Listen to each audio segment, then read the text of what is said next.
Hello fellow bugs, welcome to Purple Titk and a series about lessons learned in the journey of my project car Miata, specifically what to and not to do.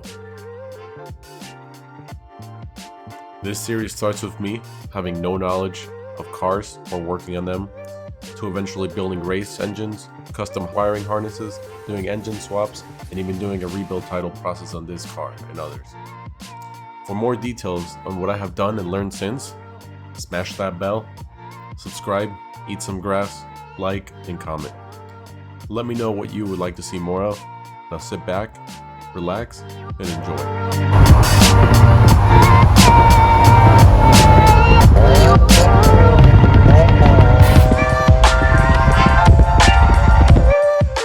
Last episode, Purple Titk continues modification and preps for an engine swap.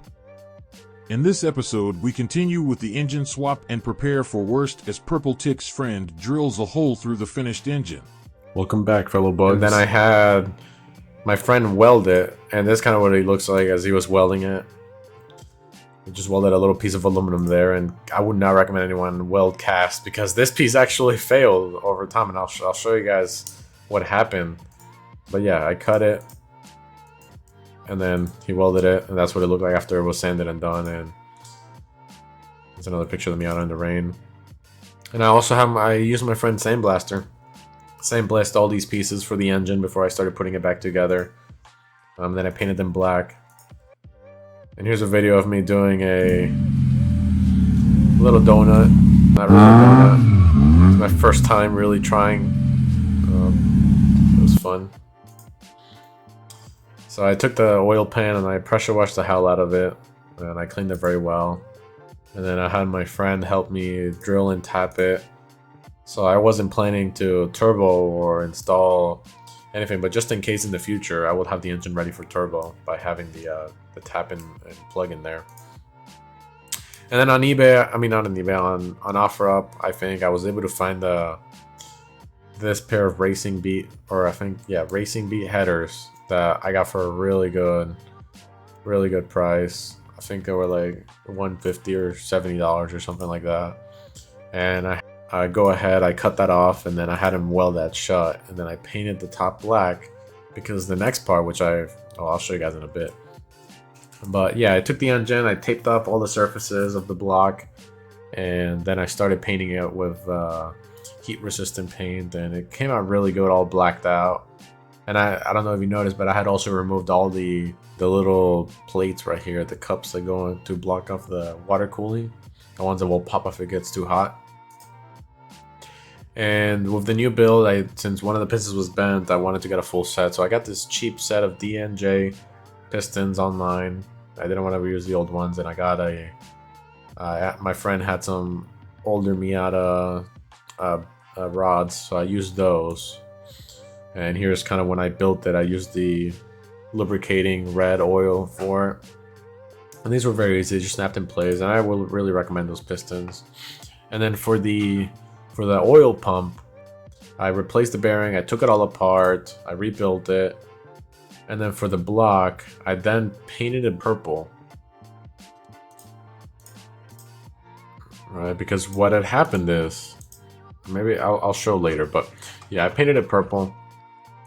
And this is the head all done after the machine shop. It was all clean. I had the valve cover on. I had it all. And the intake manifold. I had it all ready to go back together. Same thing with the oil pan and cover. And here are the pistons. And I was ready to really start building my first engine. And here's the oil pump as it was taken apart. And I lubed it and cleaned it all up. So this is the first time where I took an engine out. And this was a very daunting process for the first time, taking the engine out of my car. And I would like to add that I wasn't planning on taking the engine out until the other engine was fully built, but something caused me to have to take the engine out, and I'm gonna get into that in a little bit. Yeah, it was pretty stressful, but we were able to get it out. And this is kind of the block where we did it by hand because I didn't have an engine hoist at the time. So I took the head off, the old head off my car, and then we took off the block and stuff, and eventually it just looked like this with the transmission still in there, which I would just not recommend. I would recommend invest in a cheap hoist, even the 1-ton Harbor Freight Special, and just take it out with the transmission just fine. Even though that's a bit of a challenge, but it's doable. And one bad thing that happened is, and I don't really have pictures of this, but it was a very bad day. So right after we took this engine out, my friend that has helped me with this build, we were trying to remove some of the coolant plug that was in the back of the block. Like I was showing earlier, these ones here. I'll show you, like the plugs that go here. We hadn't removed the one back here, and we were trying to remove it. We tried to drill through it, and we actually drilled inside the block through the wall. And take in mind, this block has already been to the machine shop and everything, so it was ready to build. And that was just heartbreaking because we had this whole build ready, and it turns out this block is now useless because it has a hole drilled from the outside to the last chamber. And something I didn't mention earlier is that the car was burning oil. There was smoke coming out, as well as the oil, I'll have to keep adding it. And originally something I thought of is, okay, like, and this is after I had bought that VVT engine. So I go ahead and I go on Facebook, offer up, okay, I'm gonna buy a replacement head for the current engine just in case, so I can fix it, and then I can sell the whole engine if anything. And this is me, my first time. So what I do is I go on Facebook, I meet this guy, and that's the guy I've been referring to as my friend this whole time. And yeah, we accidentally drilled through. I mean, he's helped me out a ton. It was my mistake for letting me help me on the car, but you know, it's a learning experience for both of us. And after that, he helped me with continuing this build and everything, and to this day we're still working together on cars and still friends.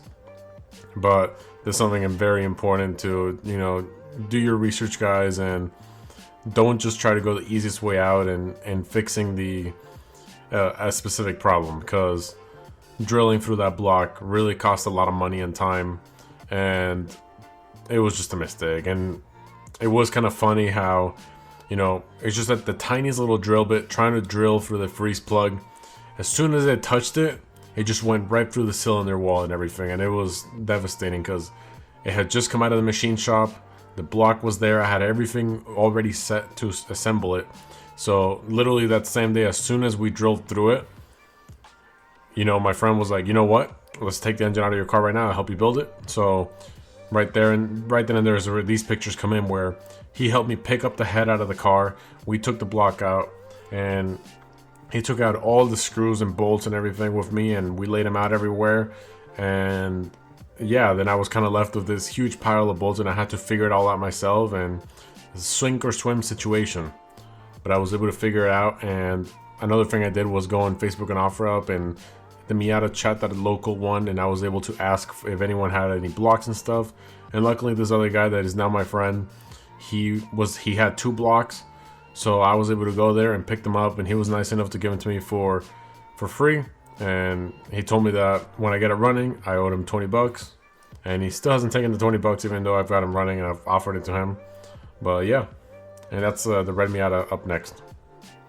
So with that, I literally go on a Miata chat, a WhatsApp chat, and I started reaching out to people, and I'm like, anyone got blocks, or I need a block ASAP. So luckily this guy, he had a 94 block in his car, and I was able to go and take it out. Again, no hoist, so I literally had to yank this whole block out by myself, and he helped me a bit.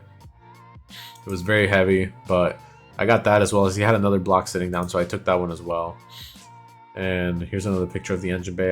Now I also, since I figured, you know, this is going to take more time, take the block to the machine shop, whatever, I figured, you know what, I'm just going to start cleaning up the engine bay, do an engine bay tuck. And this is kind of where one thing leads to another, and you're down this endless path of constantly doing things to your car. So this is where my friend that managed to drill my block finally gets redemption. He offered to, like I mentioned earlier, to help me build the engine again in his house. So I took that block that I just yanked out of that red car, and we took it to his house. I had to buy, well, I already had all the parts, and we took it all there, and we just started working on that block, and he helped me assemble the whole thing.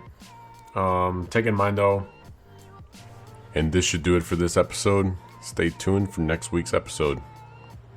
Purple Titk out. To recap, we continued with the engine swap and saw as Purple Titk's friend drills a hole through the finished engine, resulting in last-minute redemption. Next episode, we dive down the rabbit hole of miatas well when it comes to fully taking apart and rebuilding the Miata.